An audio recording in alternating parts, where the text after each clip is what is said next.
এই একটা পাপ যদি কেউ না করে ইনশাল্লাহ সে জান্নাতে যাবে। যতই পাপ করুক না কেন। বাসায় মা বোন যারা আছে অনেকেই দেখা যায় চুলা আশ্রয় চিরুনি পরে গেলে বলে আজকে মেহমান আসবে। কি আসবে আজকে? মেহমান আসবে আজকে বললেই সে বাসা থেকে বের হচ্ছেন, আপনার পাঞ্জাবিটা একটু আটকে গেছে, আপনার স্ত্রী বলছে একটু বসে যান, অমঙ্গল হতে পারে, বসে। বাস মুশরিক, শিরক হয়ে গেল। মুসলিম সমাজে রন্ধ্রে রন্ধ্রে শিরক। এখন রাস্তাঘাটে উঠতে বসতে পেপার পত্রিকা খুললেই শিরক।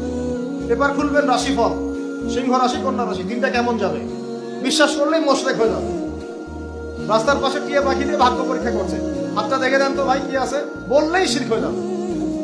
আংটি বিক্রি করছে, আংটি পরলেই রোগ ভালো হবে, হাতে দিল রোগ ভালো হবে এই উদ্দেশ্যে মুশরিক। হাতে দিয়েছে রোগ ভালো হবে, আমার ডায়াবেটিস ভালো হয়ে যাবে, বিসমিল্লাহ, ব্যাস মুশরিক। এই আকীদা নিয়ে পড়লেই মুশরিক।